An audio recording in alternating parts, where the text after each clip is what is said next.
तो hi everyone, सभी लोग कैसे हैं? आज बात करेंगे प्रैक्टिस सेट 3 की।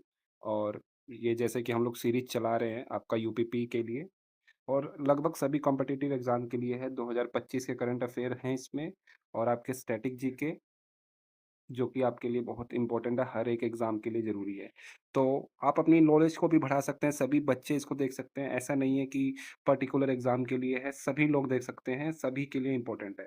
तो स्टार्ट करते हैं। पहला क्वेश्चन हमारा है, इंटरनेट पर डैश साइबर अपराधियों को अपराध के आरोप से उचित संरक्षण प्रदान करता है। कौन करता है भाई? Connectivity, IPS address, antivirus. तो एनोनिमिटी, ठीक है। गुमनाम, गुमनाम किसको बोलते हैं? जो हैकर्स होते हैं ना, उनको बोलते हैं। तो वही क्या है, इनको संरक्षण प्रदान भी करता है, ठीक है। तो दूसरा क्वेश्चन है हमारा कि प्रेरीज शीतोष्ण घास के मैदान कहाँ पाए जाते हैं? तो आपका आंसर रहेगा उत्तरी अमेरिका में पाए जाते हैं। अफ्रीका में आपका पाया जाता है, यहाँ पे मैंने नोट करवाया हुआ है, वेल्ड अफ्रीका में पाया जाता है, डाउन्स ऑस्ट्रेलिया में, दक्षिण अपने अमेरिका में पाएगा पंपास। अच्छा, उत्तरी अमेरिका को हम विश्व की रोटी की टोकरी भी बोलते हैं, आपको ध्यान देना है। और ये याद करने की ट्रिक बताई है मैंने, आप नीचे आप लोग नोट कर सकते हैं। और कोशिश करें कि वीडियो को रोक कर आप उसका आंसर पहले अपने आप सोचें, और आपको आता है कि नहीं, एक बार अपना खुद का टेस्ट लें। तो अगले क्वेश्चन की तरफ चलते हैं। ग्रेफाइट डायमंड और बकमिलिस्टर फ्लोरीन कहाँ का है भाई? किसका है? कार्बन का है। ध्यान दीजिएगा, बकमिलिस्टर फ्लोरीन को C60 एक फुटबॉल के रूप में दिखाया गया है कि 60 कार्बन आपका इसमें जुड़े होते हैं, ठीक है।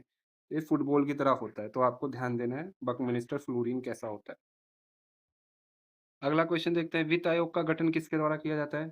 तो भाई भारत के राष्ट्रपति द्वारा ही किया जाता है। तो याद रखने की मैंने बताई है कि तिजोरी की चाबी किसके पास होती है? हमारे राष्ट्रपति के हाथ में। अगला, उत्तर प्रदेश से कुछ जिलों को अलग करके उत्तराखंड का गठन कब किया गया था? तो 2000 में इसको उत्तरांचल के नाम से अलग किया गया था। यहाँ पे साफ साफ लिखा हुआ है, आप देख सकते हैं, 2009 नवंबर, ठीक है। और भी बाकी है, 1 नवंबर को छत्तीसगढ़, और 9 नवंबर को उत्तराखंड, 15 को झारखंड अलग किया गया था। और ये 27वां राज्य था, ये ध्यान दीजिएगा। 2007 में इसका नाम बदला था और इसका नाम उत्तराखंड रखा गया था। एक ट्रोजन हॉर्स क्या है? एक ट्रोजन हॉर्स आपका देखिए, वायरस ही आप समझिए कि कंप्यूटर का एक मैलवेयर ही होता है ये भी, है ना? ये मैलिशियस प्रोग्राम होता है, दुर्भावनापूर्ण से बनाया जाता है, मतलब गलत इरादों से बनाया जाता है, किसी के कंप्यूटर में घुसाने के लिए, है ना? वायरस को घुसाया जाता है, और उसके कंप्यूटर को हैक करने के लिए, या फिर उसके प्रोग्राम में जो प्रोग्राम है या जो भी सॉफ्टवेयर है उसको रद्द करने के लिए, नष्ट करने के लिए, डेटा चोरी करने के लिए, ये सारी बातें लिखी हुई हैं। तो आप बस इसको समझिए कि ये वायरस है एक तरह का, ठीक है? अच्छा, इसकी खास बात है कि ये अपनी डुप्लीकेट्स नहीं बना सकता, ठीक है? और ये याद रखने की ट्रिक है कि घोड़ा अगर सिस्टम में घुसेगा चोर बनकर, है ना? तो वो क्या है, बुरा ही काम करेगा। केंद्रीय लोक सेवा आयोग की स्थापना किस वर्ष की गई? तो 1926 में की गई, आपको याद रखना है। 1 अक्टूबर 1926, अक्टूबर वाले ही ज़्यादा आ रहे हैं ना, 9 अक्टूबर को अभी, अच्छा 9 नवंबर था, सॉरी। उत्तराखंड की स्थापना हुई थी, है ना?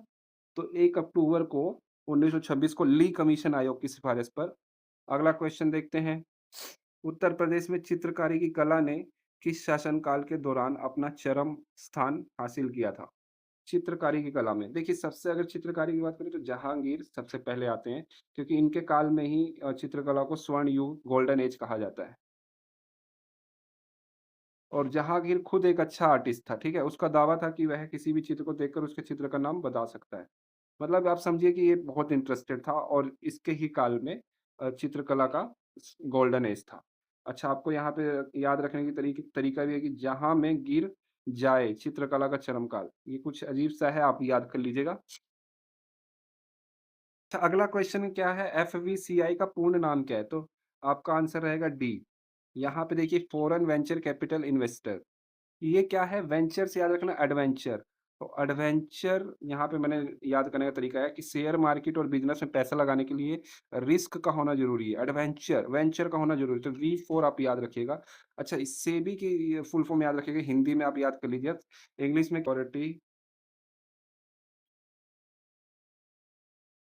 Security and exchange board of India, ठीक है। ये पूरा लिख नहीं पाऊंगा मैं, आप बस ऐसे ही याद कर लीजिए इंग्लिश में। 1988 में इसका क्या है, स्थापना हुई थी और इसको वैधानिक दर्जा कब मिला था? 1992 में, बिल्कुल 4 साल बाद। मानव अधिकार आयोग, ये बहुत इंपॉर्टेंट क्वेश्चन है, ये टॉपिक है आपका यूपीपी में, तो आपको याद रखना है 1993 में। इसका मुख्यालय कहाँ पे है? न्यू दिल्ली में है, ध्यान दीजिएगा। और ये भी 12 अक्टूबर को, ठीक है? अभी जस्ट 1 अक्टूबर को हमने देखा क्या था, अब ये 12 अक्टूबर को। मानव संरक्षण अधिनियम, ठीक? इसकी संस्था, इसका हेडक्वार्टर कहाँ पे है? न्यू दिल्ली में, याद रखिएगा। और इसको याद करने का तरीका देख लिए, इंसानों के अधिकारों की रक्षा के लिए सरकार ने 93 तीर चलाए। तो आपको याद रखना है 93 में इसकी स्थापना हुई थी। विश्व जल दिवस कब मनाया जाता है? तो मार्च में। याद रखिएगा, ये बहुत तरीका अच्छा है ये।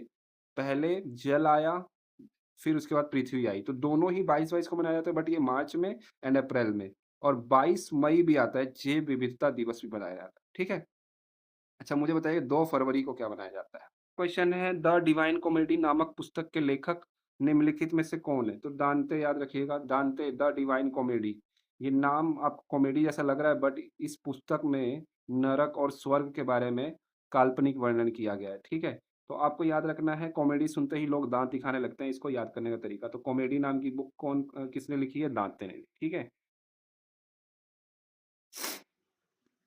13 अष्टाध्यायी व्याकरण पर एक संस्कृत ग्रंथ है, जिसकी रचना 6ठी से 5वीं शताब्दी ईसा पूर्व डैश द्वारा की गई, तो पाणिनि, ठीक है? तो आपको याद रखना है 8 अध्यायों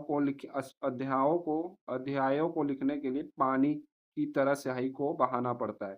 और पान इसके ऊपर ही महर्षि पतंजलि ने इसके ऊपर ही अष्टाध्यायी पर ही महाभाष्य नाम की एक प्रसिद्ध टीका लिखी है, ठीक है? 14 निम्नलिखित में कौन सा कोलकाता के हिंदू कॉलेज को एक एंग्लो इंडियन शिक्षक था? हिंदू कॉलेज का एक एंग्लो इंडियन, ये आपको याद रखना है, हेनरी विवियन डोरेजियो, ठीक है? ये इसका बहुत बड़ा नाम है, इसने यंग बंगाल आंदोलन शुरू किया था, तो इसलिए इसका नाम बहुत मशहूर है। 1826 1831 तक इसे कॉलेज के शिक्षक थे। बाद में वो अलग बात है कि इन्होंने एक यंग बंगाल आंदोलन शुरू किया, तो उसके बाद इनको निकाल दिया जाता है स्कूल से, आपका हिंदू कॉलेज से, ठीक है? इनको निकाल दिया जाता है, जबरन निकाल दिया जाता है, ठीक है? इन्हें देखिए आधुनिक भारत का प्रथम राष्ट्रवादी कवि भी कहा जाता है। और इसकी स्थापना किसने की थी, इस हिंदू कॉलेज की? तो आपको याद रखना है 1817 में हिंदू कॉलेज की स्थापना राजा राम मोहन राय और डेविड हेयर, ठीक है? याद रखना है आपको 1817 में। ये सारे महत्वपूर्ण फैक्ट्स हैं, आपको याद रखना है। और यहाँ पे यंग लड़के देश के लिए जान दे देते हैं, रोज-रोज कस्में खाते हैं। तो रोज-रोज से याद रखना डोरेजियो, ठीक है? Derozio, Henry Vivian Derozio. है निम्नलिखित में से कौन सी फसल रबी की नहीं है? तो रबी की फसल कौन-सी नहीं है भाई? सबसे अलग खीरा लग रहा है ना? खीरा कब बोया जाता है? गर्मियों के जस्ट पहले, जायद फसल बोलते हैं इसको। तो खीरा क्या है आपका? जायद फसल है, ठीक है? क्योंकि खीरे को क्या है, पानी वाली फसलें जो भी होती हैं, तरबूजा, खरबूजा, ये सब जायद फसलें हैं, ठीक है? तो जायद है, तो इसका मतलब ये रबी बिल्कुल हो ही नहीं सकता। दक्षिण भारत में स्थित बाँध की पहचान करें। दक्षिण में कौन है भाई? तिलैया बाँध नहीं, गांधी सागर नहीं, रिहंद तो हमारा उत्तर प्रदेश में ही है, इसको याद रखिएगा। बट मैटूर बाँध, ठीक है? आपको याद रखना है। याद करने का तरीका तरीका आपका, दक्षिण भारत के लोग बहुत प्यार से टूर पर जाते हैं। दक्षिण भारत, तो टूर का मतलब मैटूर, ठीक है? मैटूर पर जाते हैं। बाकी ये फैक्ट्स आपको यहाँ पे पढ़ लेने हैं। क्वेश्चन 17 सरकार द्वारा ऋण का भुगतान डैश का एक उदाहरण है। याद रखिए, ऋण का भुगतान, राजस्व व्यय तो कभी नहीं होगा। राजस्व व्यय को मैंने क्यों बताया क्यों नहीं होगा? क्योंकि राजस्व व्यय देखिए क्या होता है, सिर्फ़ लोगों की पेंशन देना, सब्सिडी देना, ठीक है? इसमें कर्जा लेना-देना कुछ ऐसा नहीं है, ठीक है? वेतन देना, पेंशन देना, ये सब क्या है, राजस्व व्यय, तो ये तो कभी नहीं होगा। अच्छा, पूंजीगत व्यय, ये आंसर आपका सही होगा, ठीक है? पुराने ऋणों को चुकाने के लिए कैपिटल एक्सपेंडिचर ही यूज़ होता है, ठीक है? इस चीज़ को हम पूंजीगत व्यय बोलेंगे, ठीक है? अब ये देखिए यहाँ पे लिखा भी हुआ है, राजस्व व्यय क्या है? जो खर्चे जिनसे ना तो कोई संपत्ति बनती है, ना ही देनदारी कम होती है। कोई कोई मतलब हम इसको किसी को कर्ज़ चुकाने के लिए नहीं यूज़ करते हैं, ठीक है? तो राजस्व व्यय आपको ध्यान देना है। बड़ा कर्ज़ चुकाने के लिए आपको पूँजी खर्च करनी पड़ेगी, तो कर्ज़ चुकाने के लिए पूंजीगत व्यय, ठीक है? पूँजी। दशहरा उत्सव निम्नलिखित में से किस हिंदू महीने में मनाया जाता है? तो कल ही आपको मैंने बताया था, रक्षाबंधन किसमें मनाया जाता है, आपको याद है क्या? हमने रक्षाबंधन के बारे में पता किया था। तो रक्षाबंधन मैंने आपको बताया था सब लोग झूला झूलते हैं सावन में, तो श्रावण में, है ना? तो आपको याद रखना है रक्षाबंधन। ये कब मनाया जाता है दशहरा? अश्वनी में, ठीक है? तो आपको याद रखने का तरीका है कि राम जो आए थे, वो अश्व पर आए थे, ठीक है? युद्ध जीतने के लिए, तो अश्वनी अश्व से क्या होता है? घोड़ा होता है। चैत्र क्या होता है? मार्च और मई हमारा क्या है स्टार्ट होता है नया साल। नया साल हिंदू के कैलेंडर के अनुसार स्टार्ट होता है। तो चैत्र मास से ही हमारा चैत्र जो है महीना, वहीं से या फिर मार्च महीने से हमारा स्टार्ट होता है। तो चैत्र महीना क्या है? स्टार्टिंग का है, हिंदू कैलेंडर के अनुसार नया साल है, ठीक है? राजीव गांधी खेल रत्न सम्मान के पहले प्राप्तकर्ता कौन है? राजीव गांधी सबसे पहले किसको मिला था? तो आपको याद रखना है जो विश्व के जो पहले ग्रैंड मास्टर थे, विश्वनाथन आनंद, उनको मिला था। ठीक है? विश्वनाथन आनंद ये पहले ग्रैंड मास्टर थे भारत के। कब मिला था? 1991 और 92 में। तो इसको याद कर लीजिएगा मेजर ध्यानचंद खेल रत्न पुरस्कार। पहले इसका नाम राजीव गांधी खेल था, अब नया नाम जो है इसका मेजर ध्यानचंद हो गया है। 25 लाख रुपए राशि है, याद रखिएगा। जिसको मिलता है उसको 25 लाख का पुरस्कार दिया जाता है। और सचिन तेंदुलकर पाने वाले पहले क्रिकेटर हैं, ये भी आपको याद करना है, ठीक है? 20 नंबर का है, शाहजहां के सत्तारूढ़ होने से पहले जहांगीर के बाद वास्तविक शासक कौन था? तो जहांगीर की जब मौत हुई, तो शाहजहां को सत्ता तो मिली बट उससे पहले कौन था? तो आपको याद रखना है शहरयार। अच्छा इसकी अगर कहानी सुनेंगे तो आपको पता चलेगा कि जहांगीर के 2 ज मरने के बाद 2 लोग अलग-अलग जैसे कि एक उनकी पत्नी थी नूरजहां और एक नूरजहां का भाई था आशफ। तो आशफ़ चाहता था कि मेरा दामाद राजा बने, नूरजहाँ चाहती थी कि मेरा दामाद राजा बने। नूरजहाँ चाहती थी कि मेरा दामाद बने तो उसका दामाद का नाम क्या था? शहरयार। क्या नाम था? शहरयार। अच्छा ये भी आपको बता दूँ कि ये शहरयार जहाँगीर का बेटा भी लगता था, सौतेला बेटा था और नूरजहाँ समझ रहे हैं? बेटा भी है, दामाद भी है। ठीक है?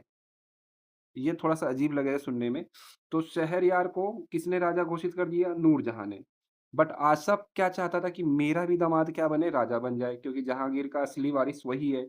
तो आसफ ने क्या किया, अब शाहजहाँ क्या है दक्कन साइड है, दक्षिण की साइड था। तो उसको राजा तो बना नहीं सकते क्योंकि उसको 2-3 दिन लगने वाले थे, है ना? अभी पहुँचा नहीं है वो अपने दिल्ली साइड। तो अब आसफ ने क्या किया, उसने दावर बख्श को राजा बना दिया। दोनों ने नूरजहाँ ने भी राजा घोषित कर दिया, आसफ ने भी राजा घोषित कर दिया। तो अब क्या बात हुई है, अब इसके बाद दोनों असली राजा यही अभी अभी के लिए देखिएगा शहरयार का ही नाम आता है। बट दावर बख्श को भी अस्थाई राजा बनाया, ठीक है? आसफ ने, ठीक है? और इसका नाम देखिए दावर बख्श को बलि का बकरा भी कहा जाता है। तो आपको बात समझ आ गई? दोनों लोगों ने अपने-अपने क्या है दामाद को बना दिया है राजा। एक शहरयार को और एक ये आसफ ने किसको बनाया है? दावर बख्श को। क्योंकि दावर बख्श है नहीं, तो हमारा आंसर क्या होना चाहिए? शहरयार, ठीक है?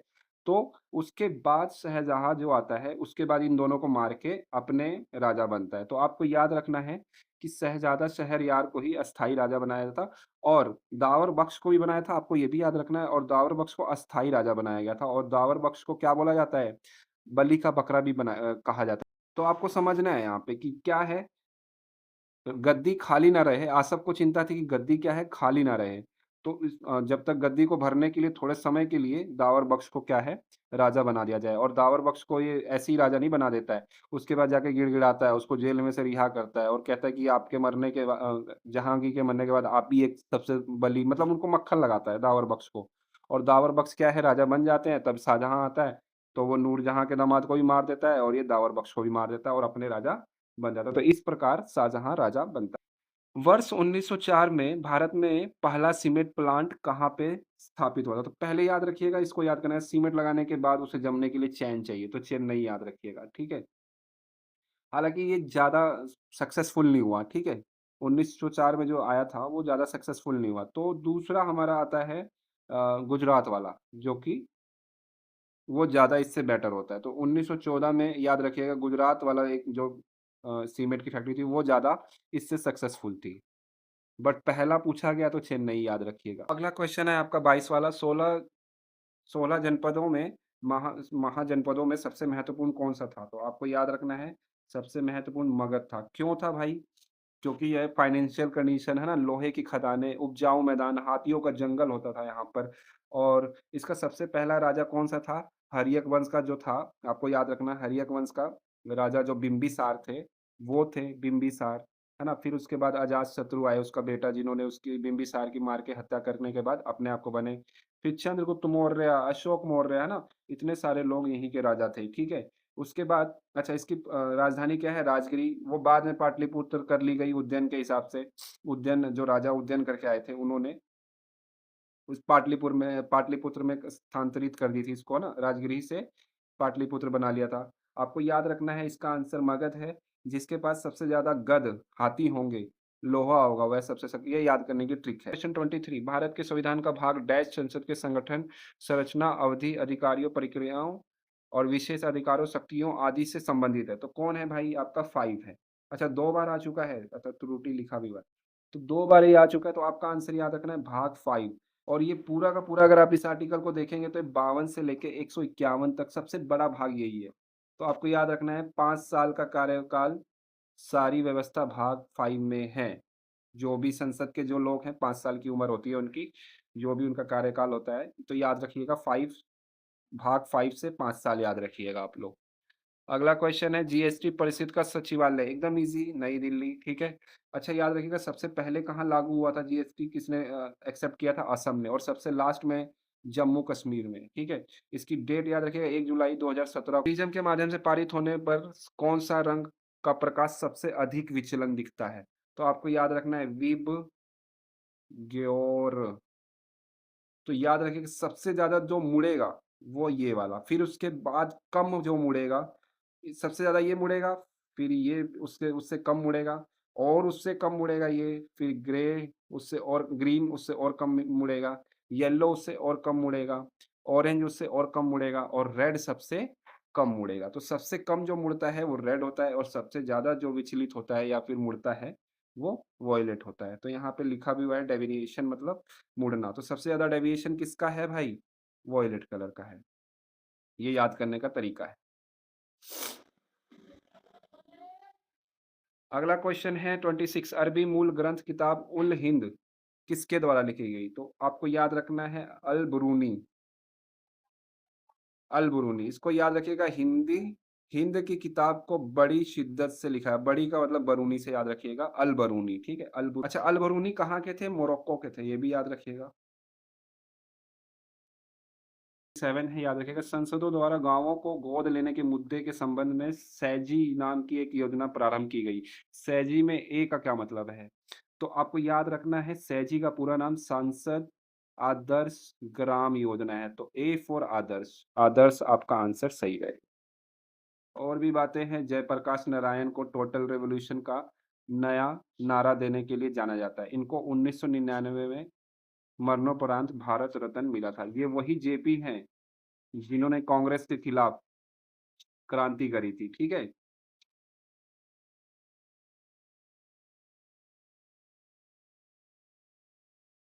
भारत में गणतंत्र दिवस किसकी याद में मनाया जाता है? गणतंत्र दिवस भारत की आज़ादी के लिए? नहीं। जिस दिन संविधान सभा की पहली? नहीं। जिस तारीख को भारत को संविधान लागू किया गया था? 26 जनवरी, ठीक है? सॉरी, मैंने कांटा मार दिया क्या? ये राइट रहेगा, ठीक है? तो सी आंसर इसका सही रहेगा।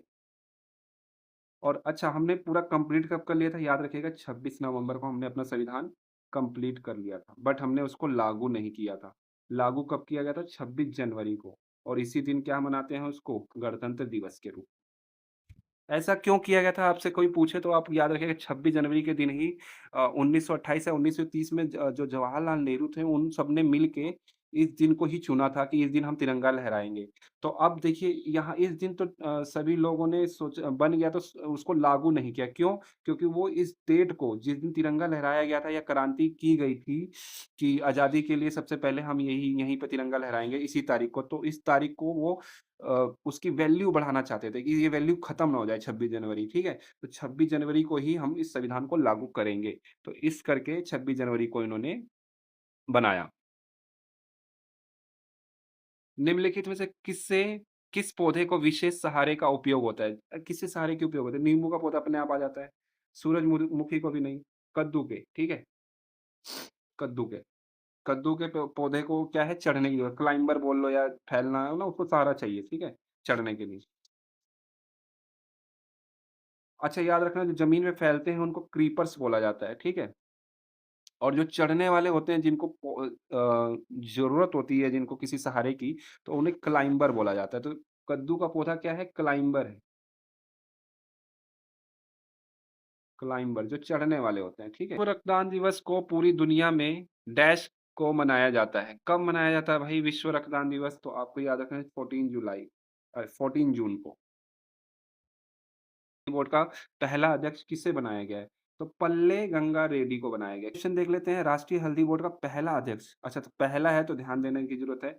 पहला अध्यक्ष किससे बनाया गया है? तो पल्ले गंगा रेड्डी को बनाया गया है, ठीक है। अच्छा, ये हल्दी बोर्ड कहाँ पर है? राष्ट्रीय हल्दी बोर्ड कहाँ पर है? देखिए सबसे ज़्यादा हल्दी कहाँ उगाई जाती है? तेलंगाना और महाराष्ट्र। तो महाराष्ट्र का नाम तो आप ज़्यादा जानते नहीं हैं, मगर तेलंगाना को मत भूलिएगा, तेलंगाना निज़ामाबाद में। तो तेलंगाना में इसका क्या है? हल्दी बोर्ड का मुख्यालय है, ठीक है? आपको याद रखना है।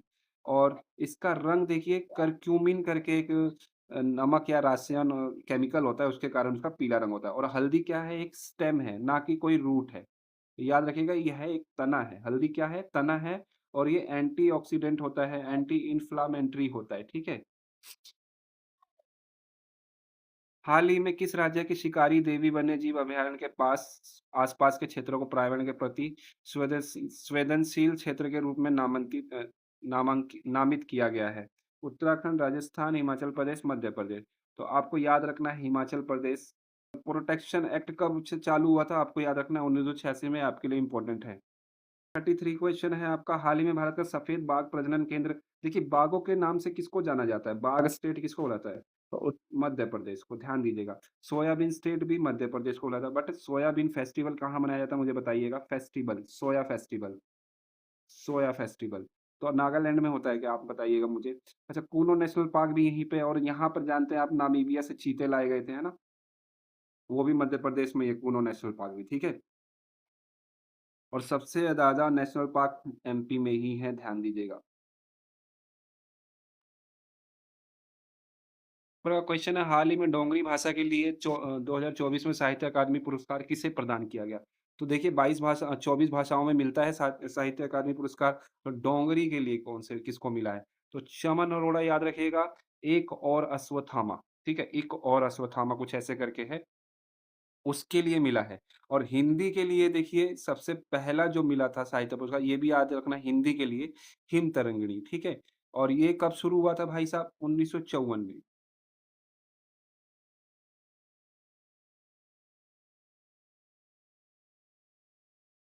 और भी सारी बातें हैं, आप लोग याद कर लीजिएगा ये सारी बातें। देखिए डोगरी मुख्य जम्मू कश्मीर में बोली जाती है। 92वां अमेंडमेंट हुआ था, है ना? इसमें बोडो, डोगरी, मैंथाली और सैंथाली को जोड़ा गया था। अगला क्वेश्चन है, हाल ही में दिया सलाई किसकी आत्मकथा? तो कैलाश सत्यार्थी भाई साहब, ये इलेक्ट्रिकल इंजीनियर थे पहले, ध्यान दीजिएगा, इलेक्ट्रिकल इंजीनियर थे ये, इलेक्ट्रिकल इंजीनियर की ब्रांच से थे। अच्छा, ये सबसे ज्यादा इन्होंने किसके ऊपर जोर दिया? आपका लड़के लड़कों, जो बचपना है, जिनका युवा हैं, जो बच्चे हैं, उनके ऊपर इनका देखिए एक इन्होंने नेतृत्व किया था, गोल्डन ग्लोबल मार्च अगेंस्ट चाइल्ड लेबर। और इनकी एक बुक का नाम है एवरी चाइल्ड मैटर्स, ठीक है। इन्होंने अपनी खुद बुक ली, एवरी चाइल्ड मैटर्स, ठीक है। अच्छा, 2014 में इनको नोबेल पुरस्कार भी मिला था, ये पहले भारतीय थे शांति का नोबेल पुरस्कार। और इनको उससे पहले शांति का मदर टेरेसा को भी मिला था, बट वो भारतीय, मूल भारतीय नहीं थी, ये मूल भारतीय, जन्म से ही भारतीय थे, ठीक है। तो आपको याद रखना है 2014 में इनको नोबेल पीस पुरस्कार मिला था। और इतना ही है इनके बारे में। और आगे अगला क्वेश्चन देख लेते हैं, हाल ही में भारतीय वायुसेना की जगुआर स्क्वाड्रन में स्थायी रूप से नियुक्त होने वाली पहली पायलट कौन बनी है? तो पहली पायलट जो स्क्वाड्रन में बनी है, उनका नाम है मोहना सिंह, ठीक है। मोहना सिंह क्या है? जैगुआर फाइटर जेट स्क्वाड्रन में शामिल होने वाली पहली महिला पायलट बनी है। प्रयाग महाकुंभ के दौरान उत्तर प्रदेश में कितने पुलिस कर्मियों को तैनात किया गया था? तो लगभग 40,000। अच्छा, याद रखिएगा, इस समय महाकुंभ था ना, महाकुंभ कब मनाया जाता है? 144 साल बाद। कुंभ कब मनाया जाता है? 12 साल बाद। और अर्ध कुंभ कब मनाया जाता है? 6 महीने बाद। तो याद रखना है आपको, 12 साल महाकुंभ 144 साल और ये 6 मंथ्स ओनली, ठीक है? कहाँ मनाया जाता है आपको याद रखना है, प्रयागराज में, संगम में, हरिद्वार में, उज्जैन में, नासिक में, 4 जगह पे मनाया जाता है। इसको यूनेस्को क अमूर्त धरोहर में शामिल भी किया गया है। हाल ही में राष्ट्रपति द्रौपदी मुर्मू ने निम्नलिखित में से किस अधिनियम को मंजूरी दी है? तो वक्फ वाला जो है अभी दिया गया है। वक्फ आप पढ़ेंगे तो आपको समझ आएगा, वक्फ बोर्ड क्या है? एक ऐसा सिस्टम है कि वो किसी भी ज़मीन पे दावा कर देता था, तो वो ज़मीन उसकी हो जाती थी और उसका कोई कोर्ट में कोई लड़ने के लिए मुकदमा भी नहीं चला सकते। तो कुछ ऐसा उसका रूल था, बट अभी जो है संशोधन किया गया है, बहुत सही चीज़ है, ठीक है? पे आ चुके हैं हम लोग, तो इस गद्यांश को हम पढ़ेंगे। भारतीय राष्ट्रीय ध्वज हमारी डैश का प्रतीक है। देश में अपना ध्वज लहराने का मतलब है कि वह देश स्वतंत्र है। आज़ादी के बाद पहले भारतीय जवाहरलाल नेहरू ने कहा था कि राष्ट्रीय ध्वज सिर्फ़ हमारी स्वतंत्रता नहीं, बल्कि यह देश की समस्त जनता की स्वतंत्रता का प्रतीक है। भारतीय कानून के अनुसार राष्ट्रीय ध्वज डैश के कपड़े का होना चाहिए, खादी के कपड़े का होना चाहिए, है ना? शुरुआत में राष्ट्रीय ध्वज थोड़ा-सा ये खाली छोड़ दिया गया है, शायद मिसप्रिंट हुआ है। शुरुआत में राष्ट्रीय ध्वज का इस्तेमाल आम नागरिकों द्वारा सिर्फ राष्ट्रीय दिवस जैसे स्वतंत्र दिवस या गणतंत्र दिवस को ही होता था। बाकी के दिनों में वे उसको नहीं फहरा सकते थे। हमारा राष्ट्रीय ध्वज हमारे देश की संस्कृति, सभ्यता और डैश को दर्शाता है। हवा में लहराता हुआ हमारा राष्ट्रीय ध्वज हमारे देश को डैश को प्रदर्शित करता है। तो इसको ध्यान दीजिएगा, क्लियर कर लेंगे। भारतीय राष्ट्रीय ध्वज हमारी किसका प्रतीक है? तो आपकी याद रखिए, संरचना नहीं हो सकता, स्वाधीनता याद रखिएगा, स्वाधीनता, आज़ादी का प्रतीक है। अगला, भारतीय कानून के अनुसार राष्ट्रीय ध्वज कैसे कपड़े का होना चाहिए? तो अच्छे का होना चाहिए, सूती, खादी याद रखिएगा, खादी रहेगा आंसर। बाकी के दिनों में वो इसको नहीं कर सकते थे, उतार सकते, दिखा सकते, फहरा सकते, क्योंकि देखिए फहराया कब जाता है? 2 ही दिन में फहराया जाता है, ठीक है? अनुमति नहीं है, ठीक है? यहाँ पे देखिएगा अनुमति नहीं है। अच्छा याद रखिएगा, हर भारतीय नागरिक को भी फहराने का अधिकार है झंडे का। ये याद रखिए, 2004 में नवीन बनाम भारत संघ के हिसाब से आया था। कौन-सा आर्टिकल यूज़ हुआ था? 19 1 ए, ठीक है? इसमें क्या था? उन्होंने ये बोला था कि हर भारतीय नागरिक झंडा फहराने का अधिकारी है। हमारा राष्ट्रीय ध्वज हमारे देश की संस्कृति, सभ्यता और डैश को, जनसंख्या तो नहीं होगा, गतिविधि नहीं होगा, इतिहास ही ज़्यादा बेटर लग रहा है। अच्छा, हमारे झंडे को कब अपना बनाया गया था? तो 22 जुलाई 1947 को अपनाया था।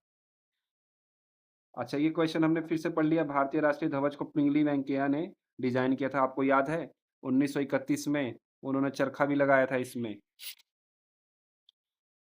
हवा में लहराता हुआ हमारा राष्ट्रीय ध्वज हमारे देश की किसको स्वतंत्रता लड़ाई, स्वतंत्रता ही यहाँ पे मैच कर रहा है। तो स्वतंत्रता आंसर आपका सही होना चाहिए।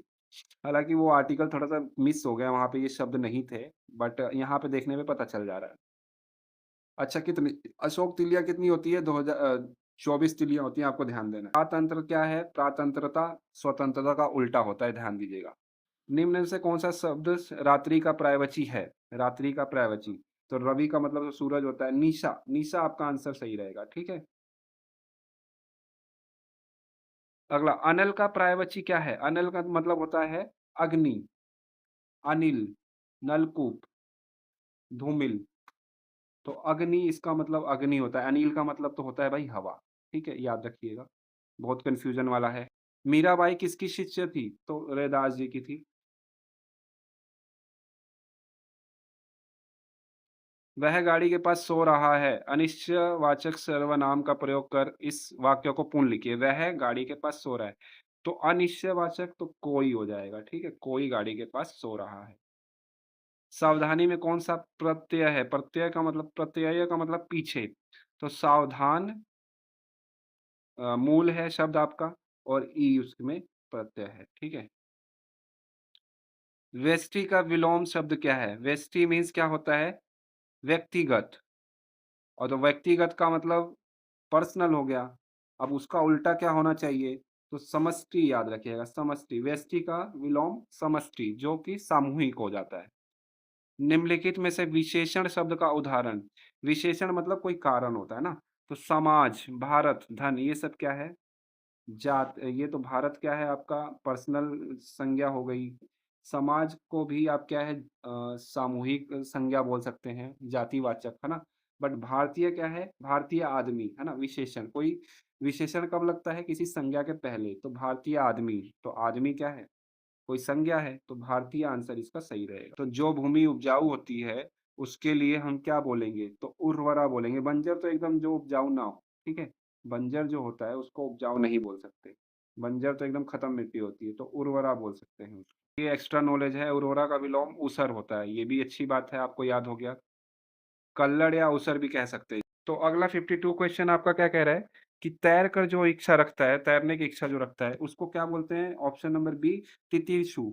और जो मरने की इच्छा रखता है, उसको क्या बोलते हैं? मुमुर्षु। जो मोक्ष की इच्छा रखता है, ये शायद मैंने आगे वाले पे रखा हुआ है। देखिए यहाँ पर, युद्ध की इच्छा रखने वाला युयुत्सु, ठीक है? जो छू-छू आप समझ रहे हैं ना, ऊ की मात्रा लास्ट में लगे, वो कोई इच्छा रखने वाला है। मुमुक्षु मतलब मर के इच्छा रखने वाला, तितीर्षु है ना, समझ गए आप लोग? अगला क्वेश्चन है, अल्पज्ञ का विलोम शब्द क्या है? अल्पज्ञ का मतलब जो कम जानता हो, है ना? तो सर्वज्ञ, बहुत इंपॉर्टेंट है, बहुत बार आता है, सर्वज्ञ। ये थोड़ा एक्स्ट्रा नॉलेज है, थोड़ा एक्स्ट्रा स्लाइड में घिसक गया, तो आप लोग याद कर सकते हैं, इसको देख सकते हैं। निम्नलिखित में से विशेषण युक्त पद नहीं है, जो विशेषण नहीं है, तो लाल कपड़ा ये तो है, मोटा लड़का ये भी है, उतार चढ़ाव नहीं है, ठीक है? ऊंचा मकान है, तो आंसर आपका बी रहेगा, ठीक है? वि और भी विशेषण क्या होता है? जो किसी संज्ञा का, किसी चीज़ की, किसी वस्तु की क्या है विशेषता बताए, उसको विशेषण कहते हैं। तो देखिए यहाँ पे उतार-चढ़ाव में कुछ विशेषता नहीं बताई जा रही है। अच्छा, किसी शब्द में उसका प्रत्यय जोड़कर उसमें विशेषण बनाया जा सकता है, जैसे चमक से चमकीला, ठीक है? संज्ञा में कोई प्रत्यय जोड़ देंगे, तो लड़का का लड़कपन, है ना? बच्चा का बचपन, है ना? कुछ ऐसा होता है जो विशेषण बना सकते हैं। वह कन्या जिसके विवाह करने का वचन दे दिया गया हो, तो वाग्दत्ता, ठीक है? और भी बाकी चीज़ें मैंने लिखी हुई हैं, वाक् दत्ता, इसका देखिए व्यंजन संधि है ये। और भी बहुत चीज़ें हैं जो आप पढ़ सकते हैं फैक्ट में, है ना? क्या आज दूध वाला नहीं आया? में रेखांकित शब्द दूध का तत्सम शब्द, दूध का तत्सम, तो दुग्ध, ठीक? अच्छा, याद रखिएगा तत्सम शब्दों में ये क्षत्रिय वाला त्र, ज्ञ, श्र ये सब आते हैं, ठीक? नारियल शब्द का तत्सम क्या है? तो नारिकेल, ठीक? नारिकेल, सॉरी वो वाला केल नहीं, ये वाला नारिकेल।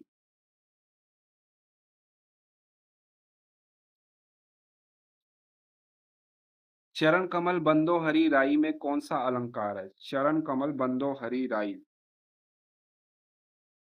तो चरण को कमल को चरण के मतलब मान लिया गया है, समझ रहे हैं?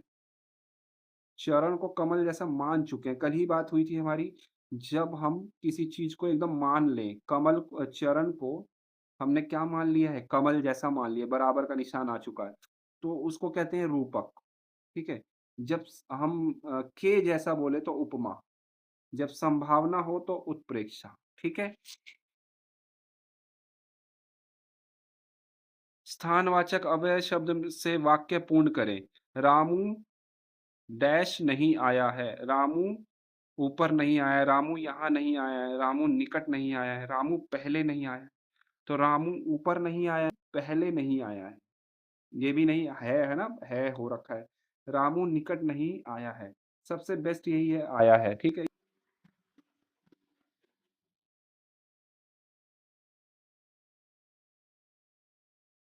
बसंत ऋतु में वृक्षों में नव पल्लव आते हैं, में पल्लव का अर्थ क्या है?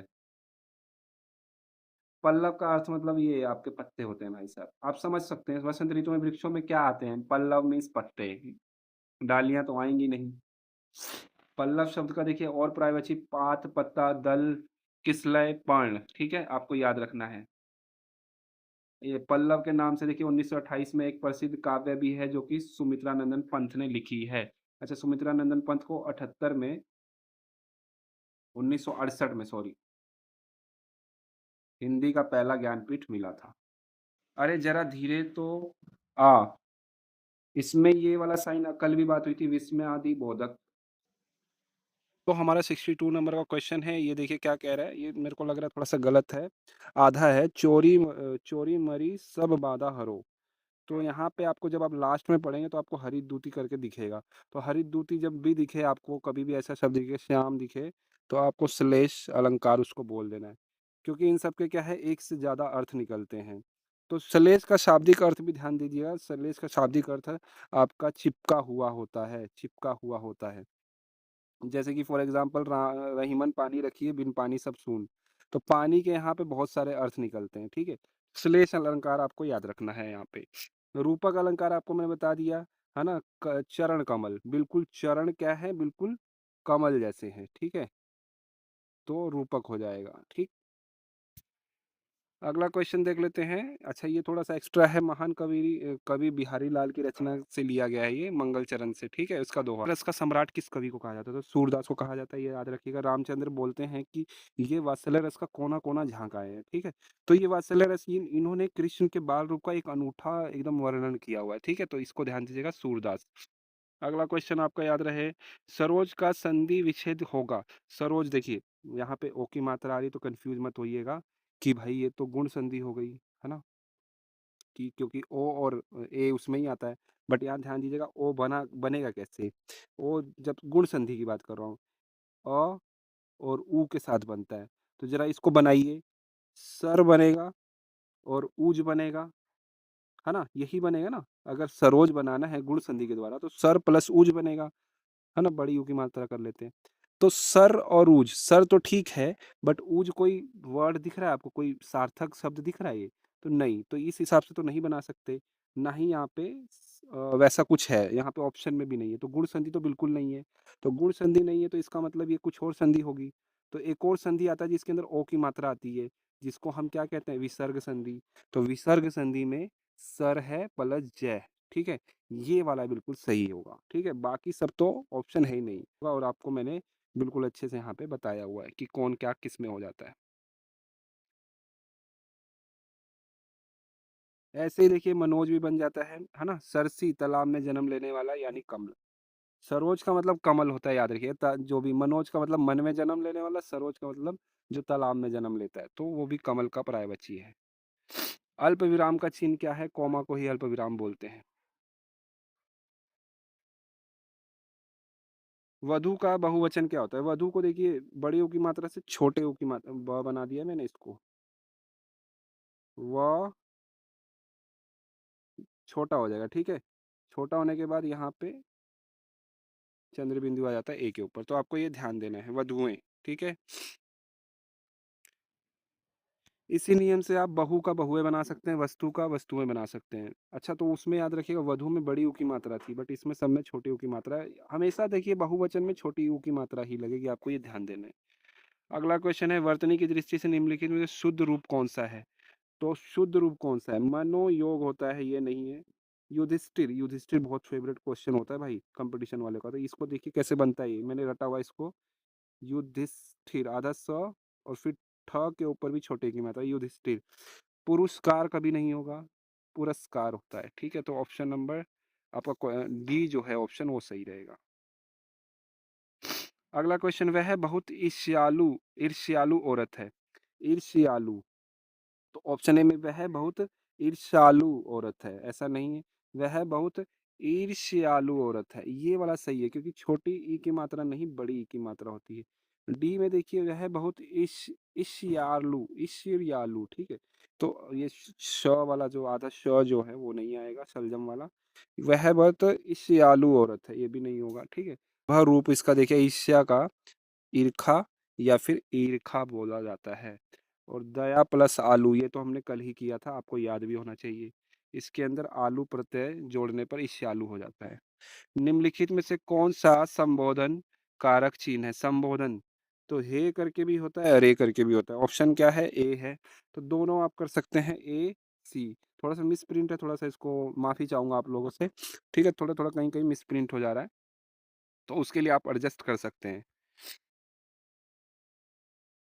निज भाषा उन्नति अहे, डैश इन पंक्तियों में कौन सा छंद है? देखिए, ये भी थोड़ा सा अधूरा रह गया, माफी चाहूंगा, इसको छोड़ ही दीजिए। अगला क्वेश्चन देखते हैं, चंद्रमा तथा ब्राह्मण के लिए एक शब्द। चंद्रमा और ब्राह्मण के लिए, देखिए चांद भी दो बार जन्म लेता है, ब्राह्मण भी संस्कार पाने के बाद दो बार जन्म लेता है। तो दोनों को द्विज बोल सकते हैं, द्विज, जो 2 बार जन्म ले पक्षी भी 2 बार जन्म लेता है। एक बार तो अंडे में जन्म लेता है, फिर एक बार अंडे से फूटने के बाद जन्म लेता है। तो इस चीज़ों को ध्यान दीजिएगा, दाँत भी 2 बार जन्म लेते हैं। तो ब्राह्मण, पक्षी, चंद्रमा, है ना? ये सब 2 बार जन्म लेते हैं, तो इनके लिए आप द्विज वर्ड यूज़ कर सकते हैं। प्रेरणार्थक क्रिया की दृष्टि से शुद्ध वाक्य कौन-सा है? प्रेरणार्थक मतलब जिसके द्वारा कोई और काम करवाए, ठीक है? मोटिवेट करके, ठीक है? तो यहाँ पे देखिए रमेश किताब को पढ़ सकता है, ये तो अपने आप कर रहा है। मैं खाना, ये अपने आप। वह कल बनारस गया, ये भी अपने आप। ठेकेदार मज़दूर से ईंट उठवाता है, ये प्रेरणार्थक है। ध्वनि की गणना अर्थात मात्रा, अच्छा थोड़ा-सा देख लीजिएगा, ये इम्पोर्टेंट है। आप प्रेरणार्थक 2 तरह के हो सकते हैं, प्रथम भी हो सकता है और द्वितीय भी हो सकता है। द्वितीय में वाना आ जाएगा, इसमें क्या आएगा? आना आएगा। तो उठाना, उठवाना, आना और वाना बना जोड़ के आप इसको प्रेरणार्थक बना सकते हैं। ध्वनि की गणना के अर्थात मात्राएँ किस पर की जाती हैं? तो स्वर के हिसाब से की जाती हैं, स्वर के हिसाब से। अच्छा, थोड़ा-सा रूल भी आप देखिएगा, छोटी ई वाली जो होती हैं उसको 1 मात्रा बोलते हैं और जो बड़े वाले मात्राएँ होती हैं उसको 2 मात्राएँ बोलते हैं, ठीक है? तो इसको याद रखिएगा और ये भी याद रखिएगा, जैसे बच्चा, तो इसमें कितने मात्राएँ हैं, कितने स्वर हैं?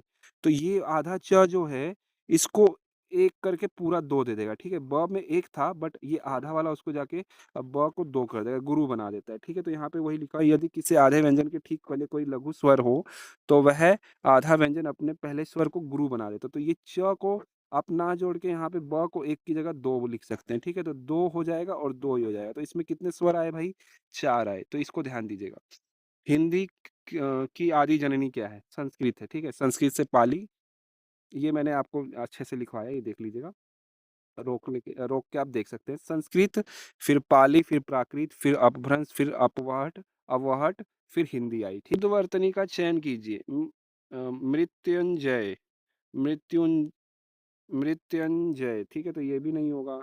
मृत्युंजय, ये वाला सही लग रहा है, Mrityunjay, option number D. Mrityunjay, ठीक है? मृत्युंजय जी किसको बोला जाता है भाई? जो मौत के ऊपर क्या है, जिसने जीत पा ली हो, जैसे कि भगवान शिव को बोला जाता है। और मृत्युंजय मंत्र भी है, ध्यान दीजिएगा, महामृत्युंजय मंत्र के नाम से जाना जाता है, जो ऋग्वेद का सबसे प्रभावशाली मंत्र है, जिसको रुद्र मंत्र भी कहते हैं, ठीक है? जो भगवान शिव से रिलेटेड है।